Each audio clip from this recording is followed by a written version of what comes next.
Real Housewives of Atlanta season 7.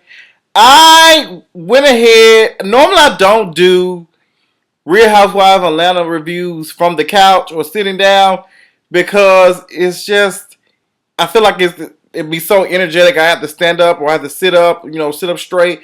But this episode of Real Housewives of Atlanta was boring as shit, boring as fuck. Like I just didn't like it. A lot of shade, of course, and watch what happens live was more funny than this bullshit. Now, that's what took me so long to do review because I wanted to watch what happened live, interpret some of this stuff that would happen in there. So let's go and get started on what happened. I'm going to get into the good shit. So the server came and said, "This you start out the last episode, where all the girls sitting up in the restaurant in Einstein's in Atlanta, and they're talking and stuff, and they're doing what they're doing, and one of the servers, I don't know if it's allegedly said that." What happened, like they were there for hours filming and he kept trying to bring drinks in, but they wouldn't let him in. And he said that the people, the staff, Bravo didn't know what the fuck they were doing. They were confused, like they sat there for hours. They didn't order any food. And that Phaedra left him a $4 tip. I believe all of that shit. I believe all of it because I know how it is when they be doing those shows, they be filming. They do sit there for hours and hours to make sure that the shit is right, to get it right, to make sure it's right. Like, and he said towards the end, you seen nobody else was there. I believe it. Like I didn't make any sense for them to go, and they do that, and they didn't eat. Nobody ate. They just had crackers, and the crackers was still like they ain't had them any drinks. Of course they have. I heard Einstein's was a cute place. I'm gonna have to check it up. I'm gonna have to check it. Check it out sometime. I'm thinking about going to Atlanta for New Year's. I'm not 100% sure. I haven't got the schedule out. I haven't taken off. But that's when I do. I have some cool people there in Atlanta, and I want to go now that everything is coming together and everything, is, moving on. So I can just, I really would like to do that. Let's go and get into the bullshit. Let's go and get into it. So, like I said, the girls were going in doing all that type of shit. And Nene and Cynthia just going in at each other. And then it got to the point where they broke down because Cynthia wasn't saying shit. Okay, and Nene was going off like, you tried to play the victim, and da da da da. So Phaedra said, girl, let's get the fuck up and let's have them have their talk. So they closed the door and Cynthia and Nene started fucking, okay? I'm just playing. But the way they was like, Nene and Cynthia have bumped pussies. They have ate each other twice. They have done something. You are not telling me shit. The way they be acting and shit, you are not telling me shit that they didn't fucked around or something. They like some swingers. Her, Greg, and Peter done fucked. And what's the name? Peter, Cynthia, and Nene didn't fuck. They done had a damn threesome. And Greg just watched because his Cialis pill didn't come through yet for daily use. It didn't kick in yet. So that's some fucked up shit. Like you just ain't telling me that this little relationship they were crying like they were just sad. I've never seen Nene tear up like that. So like I said, I don't care what no one says. It has to be some internalized shit that really happened that we don't know about that Andy could not pay them enough to tell us. Because the way Nene was acting was just like, girl, what is going on? So I didn't understand that. Shit didn't make any sense to me. So, they left there and they made up and they kissed. And Cynthia was talking about how she missed her, how she missed, her tongue. Let me stop playing, y'all. I'm trying not to be so, raw and uncut, But they hugged and they made up and all that type of shit. Which doesn't make any sense. And Ashley Miller made a good point. Like, they did all this shit and they're still not cool to this day. Like, I don't understand. So I guess we'll find out later on in the season. Whatever. So, Derek J, fucking Hawaiian roll neck ass, went up to meet the fake ass Annalise Keaton, Phaedra ass, because some client said that he done stole some hair and all that type of shit. And Derek J walks in with these heels. And I have no problem with men wearing heels. I feel like I have to give a disclaimer out because motherfuckers be trying to tell me what the fuck I am, like speaking for me instead of just asking me. Derek J, I don't understand why in the fuck do you keep putting these uncircumcised ass toes in these damn itty bitty ass shoes. I just never understand it for the life of me. Like, and if you want to wear women's shoes or heels or some shit, you can do that. But make sure your feet look decent. I'm so tired of his fucking fat foot fucking stop foot toe looking ass. I just don't understand why they even put the camera on them rusted dusty ass feet. I'm so tired of fucking Derek J walking around looking like somebody's damn platypus.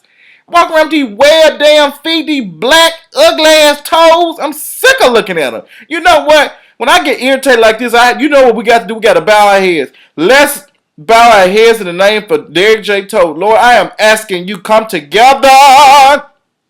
Come together, come together. And touch his feet. Separate the meat from the toenail. Separate the color. It's so much going on. He be uncut, unbreak his heart, unbreak the skin.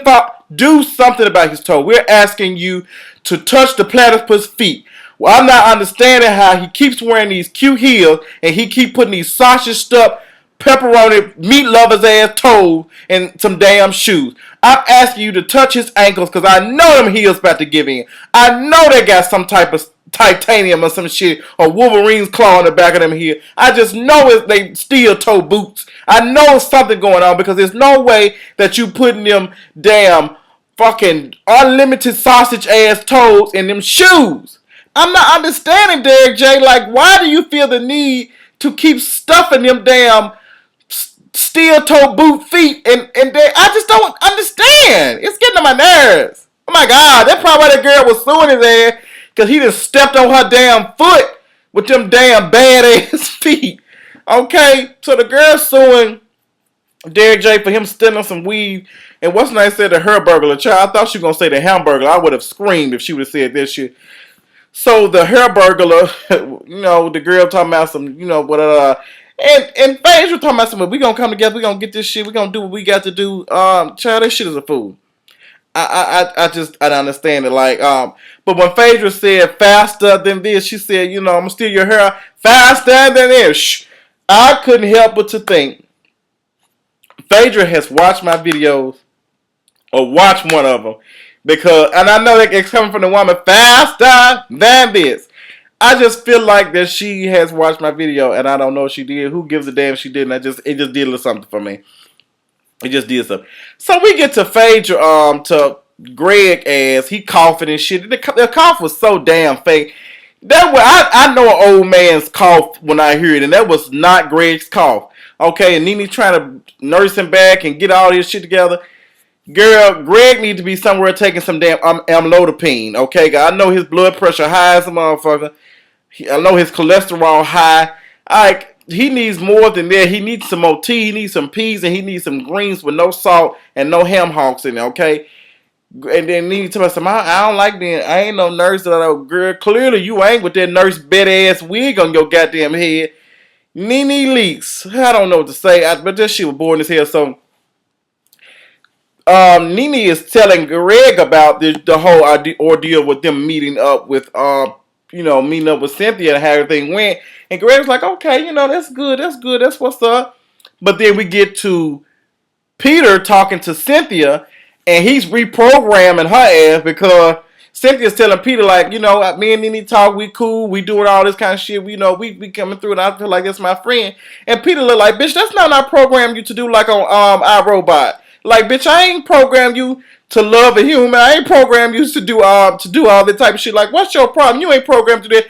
Bitch, you not obeying the third law, okay? You not obeying the third law. And Peter looked pissed off, and he just kind of started going off, and Cynthia like, but nigga, we were all fucking just a week ago. Hey, about a week ago. I'm so off with this shit. But, that's what it felt like. And that's what it felt like. And Peter mad as hell. And Peter tweeting on Twitter talking about some damn, y'all pay attention to this. And some girl tweeted Peter talking about some damn, I don't care what y'all say. Peter is a good man. I tweeted her, I said, girl, you must be a waiter at Bar One. Ho, you must be trying to keep your job, okay? You must be still trying to pooch around with that damn tired, dry-ass oxtail soup, okay? This shit is, it was just a fool. So, Cynthia talking about she went up to New York, honey, and she going to meet up with John Casablanca or whatever, and because he got a gig for her ass. Thank God, because the Bailey agents ain't hitting no shit. Okay, tell me she had some business to take care of with the Bailey agency. Cynthia, girl, what y'all had to take some Burlington Coat Factory pictures? Girl, and it was just so funny because people keep talking like Cynthia was just a damn, like she was just a stunning, and she's beautiful, don't get me wrong, she's beautiful, Cynthia is. Her wig game is flopped, but Cynthia's just not a superstar model, like models don't make like that damn much, like, I mean, well they do, but if you ain't no superstar model getting gigs like that, you're not, I mean, Cynthia, and then when she was quoting her shit, she was like, I was in Ebony magazine. Girl, I get Ebony confused with Jet. Do they even still make prints for them? Like, girl, like, Cynthia, and I love you, and I appreciate you for being in the damn Sammy's Fashion and Burlington Coat Factory magazines and shit. I appreciate that. But you were going up to New York Fashion Week like Mercedes Benz was the sponsor of some shit. Like, girl, like everybody had a fashion show during Fashion Week, but did it actually make the news? Did we get hyped about it? Like, girl, I don't understand. So that shit was funny as hell. I was just screaming, and then when we seen Cynthia, I don't know. When Cynthia was pooching around and shit, she was walking around. Cynthia had like, I was like, look at her like, okay, girl, I've seen a better walk with the hungry ass kitten. I've seen a better walk with a fucking hungry ass kitten walking to some goddamn milk. I mean, she act like, you know, she was walking. She was actually, I mean, it was cute, but it wasn't all that and shit. Da da da. But girl, whoever. So I'm so tired of Jiminy Cricket and Cynthia anyway, and I don't know for the life of me. Todd and Candy went up there. They went up to New York, and he walking her by the piece. I wouldn't mind going to New York one day. I'm scared of New York. So they going around, they pooching around and shit. He buying her, well, Candy probably buying the Timbs or whatever. And somebody made a good joke on Twitter. I don't know who the fuck it was. But somebody said they want, that Todd want Candy to be a member of SWB so bad. Oh, that shit was so funny. I can't find out who tweeted that. But they were funny as hell. So they sitting down, Mama Sharon just going in, like they talking to her, Mama Sharon, like she probably got like a little drinking problem. God rest her soul, you know, all that type of stuff. But Auntie Sharon, Mama Sharon was drinking them damn drinks and she was going in. I was like, well, Mama Sharon, calm down. Like, girl, calm down. And she was talking about she gonna mail Candy Mama ass whooping. Like, she gonna mail it to her. Like, fuck that bitch. I'm not FedExing that motherfucker. I'm gonna let it take time. I'm gonna do 5-day shipping on your ass. And like, I'm just like, Todd, you should have told your mama to calm down. Like, she was doing the most. Like, you can't sit up here and say, hey, Can, you need to get your mama together. But you doing the same damn thing. Like, that shit was crazy as hell. I just didn't understand that. And Mama Sherry just steady shooting out. I was like, Mama, calm down. God damn, calm down. She up there just going the fuck in. Like, she was mad. One of her eyes were moving to the other place and shit. I was just like, girl, somebody help Mama Sharon out. Somebody help her ass out. But for the most part, this episode was boring as shit. I cannot wait till next episode because Andy made a good point when he said, he gave us a little tea. He was like, you know, this next episode is going to be one of the most uncomfortable episodes he's ever seen. And that's probably when Phaedra was hooked up when what's his name was trying to hook up on Phaedra. Apollo trying to hook him on Phaedra. And it just looked terrible. It made me feel uncomfortable how he was hooked up on her. But I can't wait to see that. Hopefully I'll be off next Sunday so I can watch it. If not, in case you get the video the next day or that night. But I enjoyed it. I'm just ready for I'm ready for Real Housewives of Atlanta to just bring it. I feel like they've not brought it. Like these last 2 episodes have been okay. They've been mediocre. I really don't give a fuck about Cynthia and Nene's relationship that much. I've seen Nene read and all that type of shit, but it was good. But, you know, tell me what y'all thought. Tell me what y'all think about the episode. Was it good? What y'all think about it? What did I miss? All that type of shit. It wasn't really nothing too much to talk about. I think I spent 3 minutes just praying.